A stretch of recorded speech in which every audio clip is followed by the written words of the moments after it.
Hello and welcome to our program, Where God Weeps, a program where we talk about the situation of the suffering church around the world.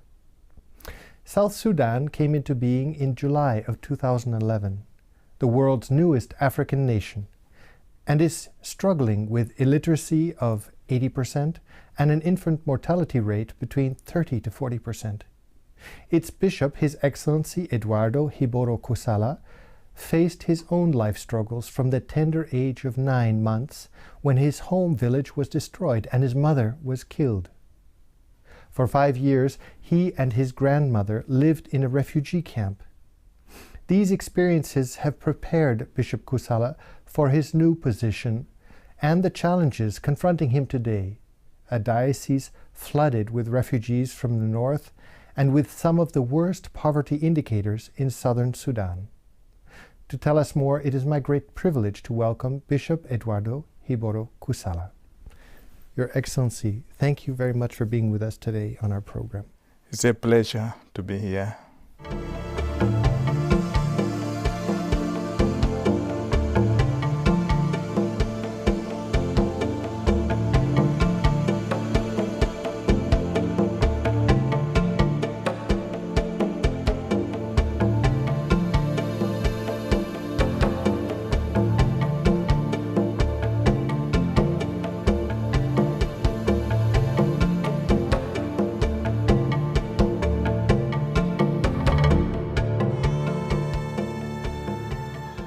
Your Excellency, 9 out of 10 persons live below the poverty line, and you have infant mortality rates between 30 to 40%. Why these tragic figures, and what can be done? South Sudan comes from a very long history of suffering and difficulties, and the background itself gives us the figure you are mentioning, because we have undergone all sorts of difficulties and problems, no proper infrastructure for a very long time, and people actually have died. And definitely our indicators cannot be better than what we have now. It's truly a sad story that we have serious difficulties of life expectancy, and also the poverty line is terrible. But the way to solve it definitely is the people of South Sudan need to acknowledge where we come from. We need to be confident. We need to be happy about that we have got a freedom. But to make the change, we must be the protagonist. We must be the first. And then, of course, our friends need to help us to see that we provide. Definitely, a situation like that of South Sudan, we need to prioritize other things like education, infrastructure, livelihood programs, and slowly helping people to walk out of the trauma war. I want to come to the question of the war and these issues, in fact, still going on today, the instability along the border. But I want to perhaps help us to understand, what do we mean by poverty? What do we mean by, how do you see this on a day-to-day level? My definition of poverty is very clear. I think poverty is loneliness, is isolation, is not being part of other human beings. And that's what we had suffered before.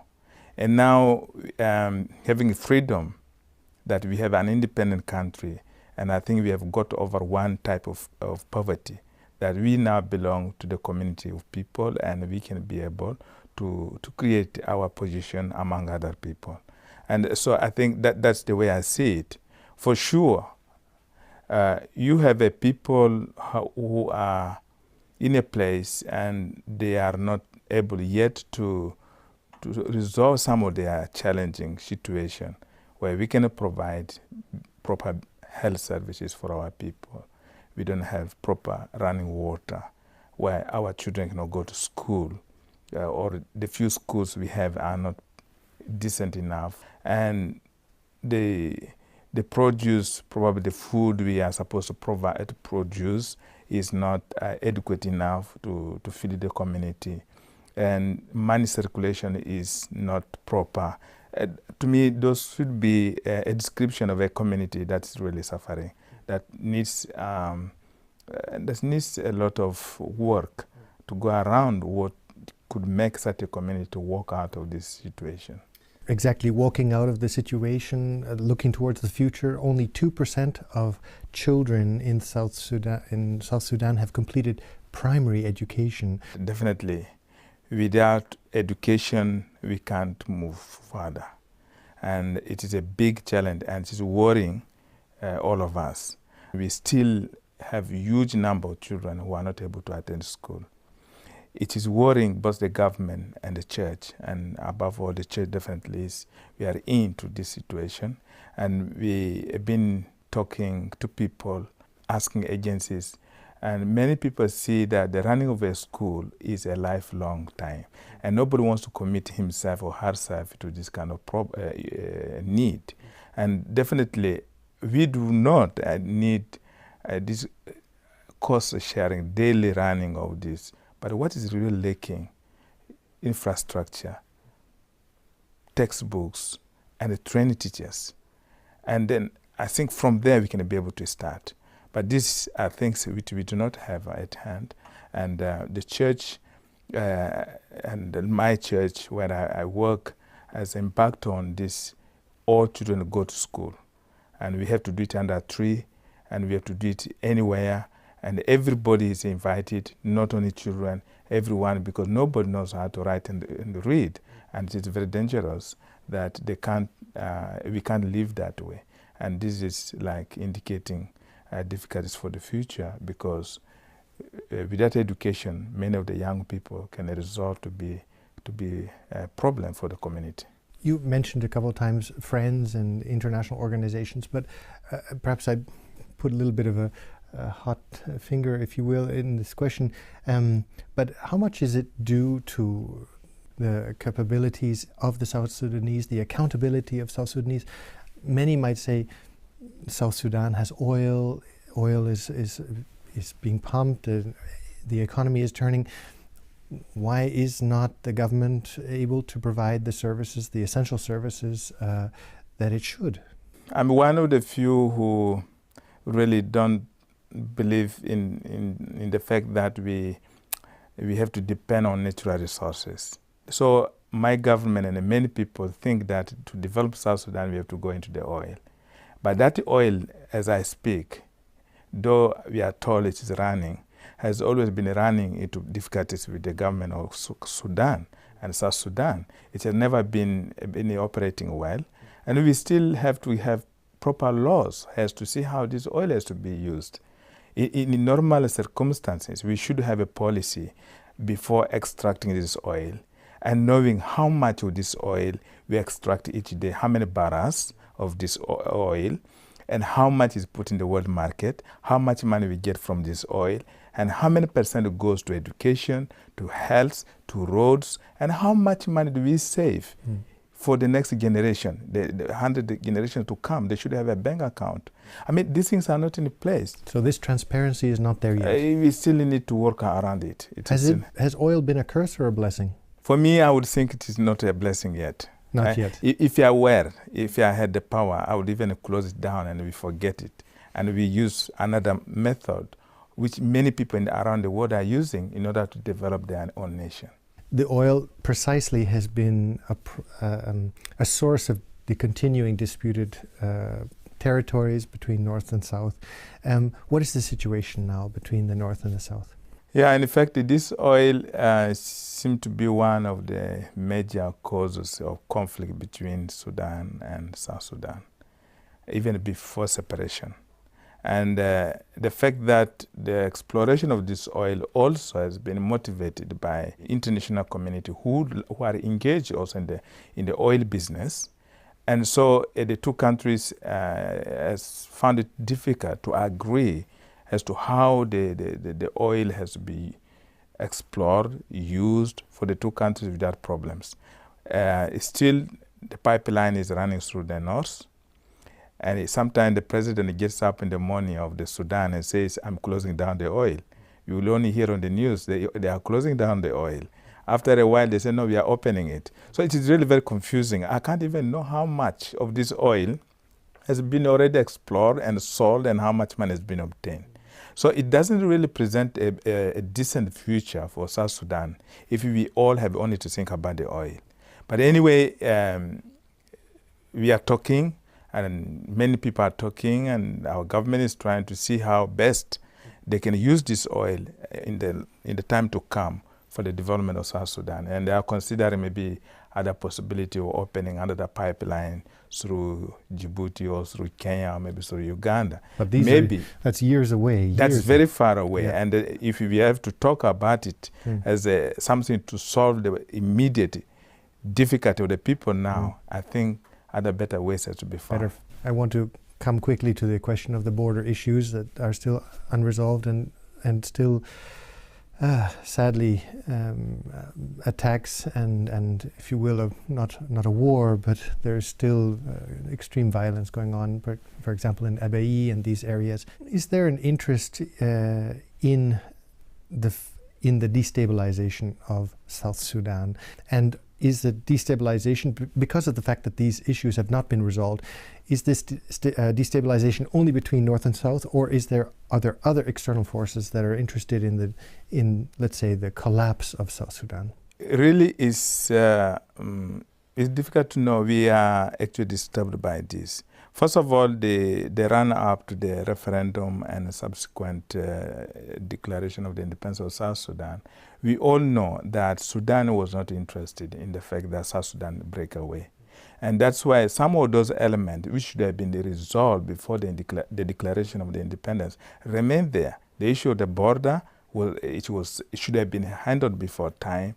The issue of citizenship and all that has got to do with the legitimacy of the Republic of South Sudan, all these things were supposed to be looked into. But Sudan deliberately delayed these things. And now when we got independent, they knew this is the key to keep us on our toes and to keep South Sudan always worrying and keep South Sudan always spending its resource. And also they could be interested in causing chaos. I mean, when we say they, could be the government, a few people in the government who would like to see that South Sudan is never peaceful. Because all that is happening between the border is very disheartening. And we are not happy to say that. We have a huge number of displaced people now, a huge number of refugees. A lot of suffering is caused in the place. You cannot make any development. The people in the area, the states that are bordering Sudan, can't have a plan of development because they fear this thing will be destroyed. And so it's a psychological war. And we also find insurgencies. We have militias who are believed to be supported by Khartoum. So these things keep worrying us in South Sudan, and we are not happy about it. And of course, again, here we also seek on the international community to put pressure on Khartoum to see that peace prevails. And I must say this, it is paramount for the growth of South Sudan, the development of South Sudan, to have a peace with Sudan. If we have no peace with Sudan, South Sudan will continue to have a problem, to have difficulties to grow. We have the biggest border between us and Sudan. And if you have such a huge border and you have a conflict with such a neighbor, you cannot grow. You will never grow. Yeah, you never grow. And of course, we have borrowed heavily from Sudan. We have been together for centuries.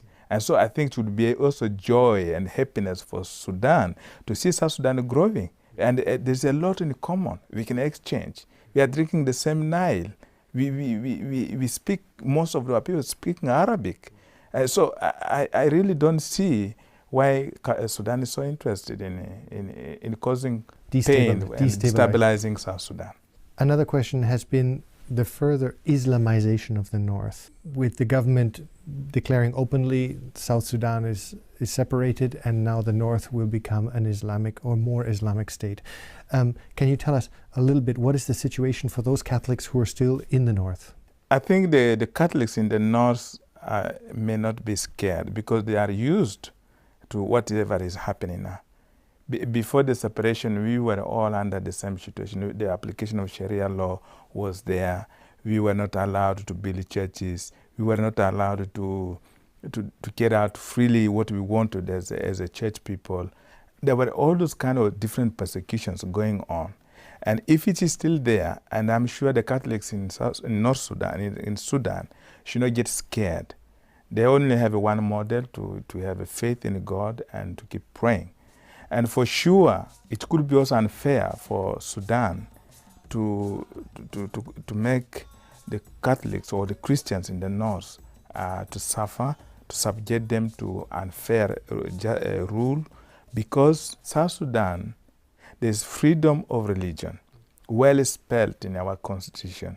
Whatever religion is highly respected. Nobody is dictating on you either to close down your church or not to do this and that. But if Sudan chooses to live by the principles of Islamic religion, they should also have paragraph that should allow other faith to coexist with them.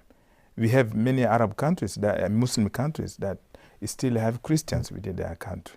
So this tolerance is what we are calling upon Sudan to promote, and we are praying and hoping that one day, one time, they are able to know that we have to coexist. And Christians, for us, by the way, Khartoum is like our holy land. The Christians in the south received the missionaries through the North Sudan.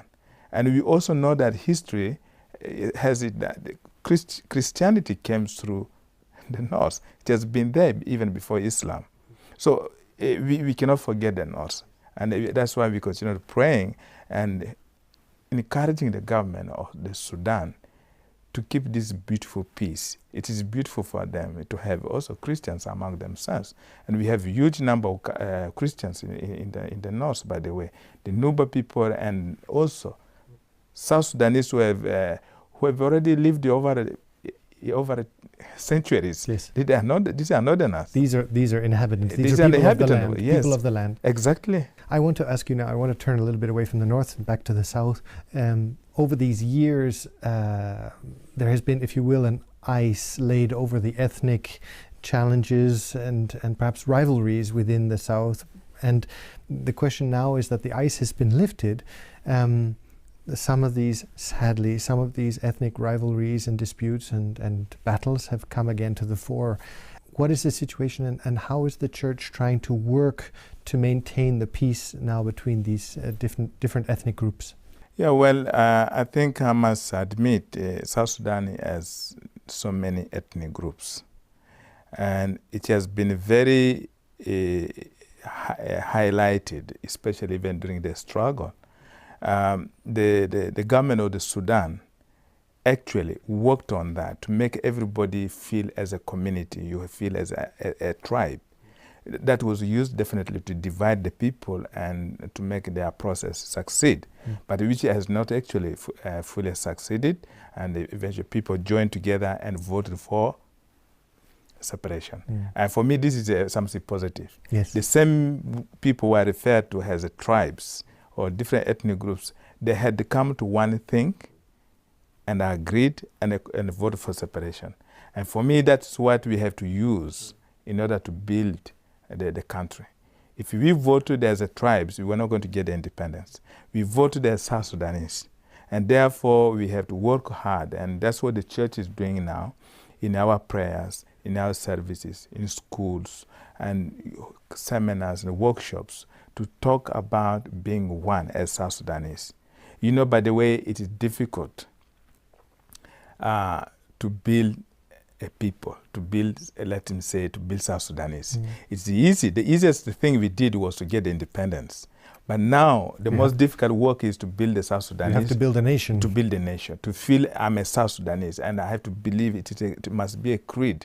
This is what we are working on. Ethnic differences are still sharp, definitely, I must admit.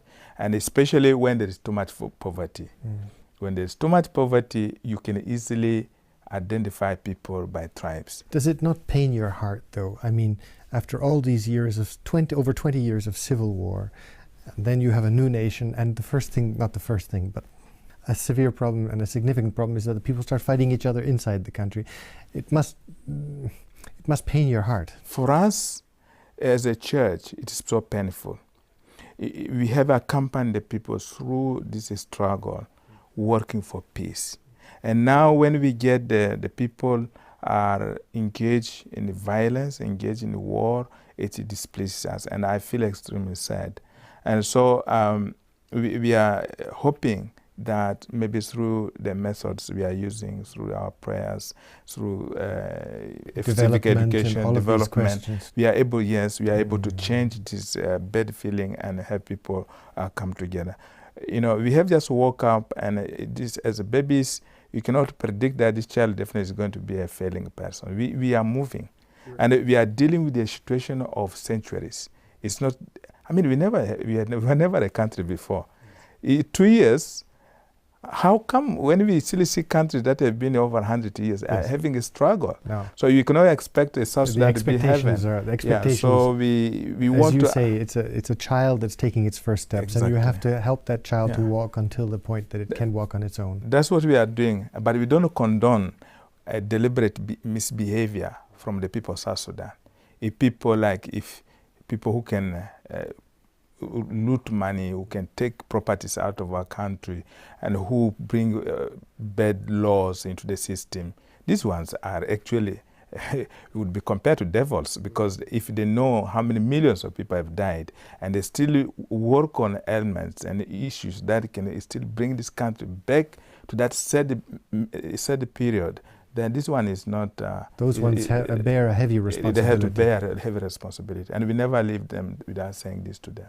Your Excellency, on top of all of these challenges, you have an additional challenge, that is the question of the refugees still coming from the north in the millions.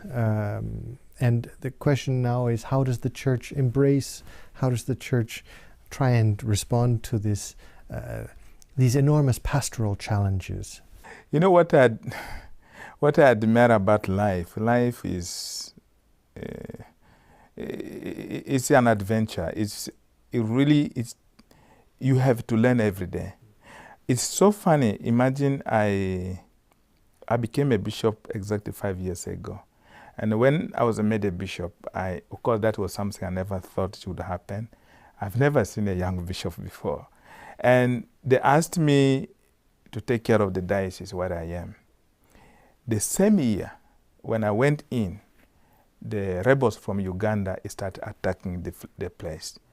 My diocese from 2005-8 up to this few moments, we have always been in conflict, in war. People running, people abducted, children killed, women are raped, properties destroyed. This would be the Lord's Resistance Army. The Lord's Resistance Army from Uganda. And they've been there, and in my diocese.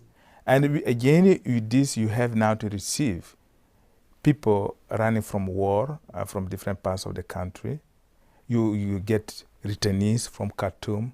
So you all get this, and you say, well, look, how am I going to work? What kind of program? You must ask God, what you want? How can I've told him sometimes like this. My prayer sometimes is very direct. I really ask God, really, how can I do this? How can I handle this? It's beyond my capacity. And I do laugh at people who say, Bishop, what are your priorities? What have you done? What have you achieved? You hardly can lay down your plan and carry them as you want them. If you plan tomorrow, I'm going to have a talk with the Christian community, that same day you hear rebels have attacked the place or people have run away. And so the plan can't work. And you mentioned this, and you believe to think that you are in the one world, the one planet. And you wonder, where are those who can run to your rescue? And there are moments you have no words to say in prayer. And I also feel as a bishop, I don't know why I have to become a bishop at a certain time. There are moments I ask those difficult questions. When I see other colleague bishops, they have program to follow, they have what to do. And then I say, now, what am I doing in this place? But so God, it is painful. God has a plan. Definitely. At the end of it, I say, here's a plan. Maybe he wants me. This is what he had actually intended to make me a bishop in order to shoulder.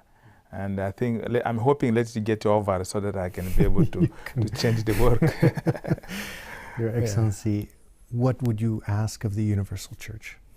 I would first of all ask the Universal Church to pray for us. It's not easy to handle the situation in which we are.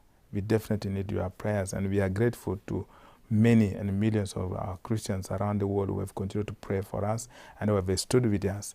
And definitely among the many things, One of the biggest challenges I have is to take care of my priests, the ongoing formation for the priest. You know that the priests are staying with these people wherever they are.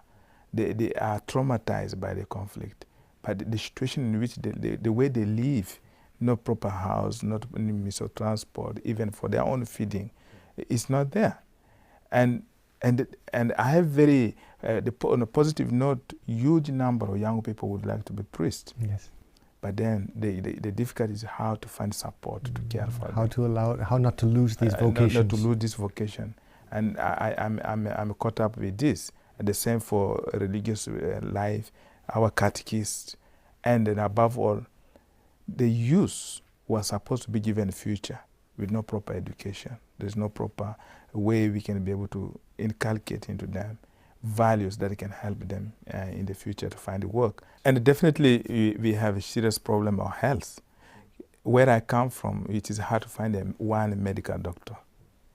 It is serious because there are no schools. How do we get new doctors? How do we get medical doctors? So our hospitals are actually poor. There is a prevalence of HIV and AIDS because of this closeness of the community.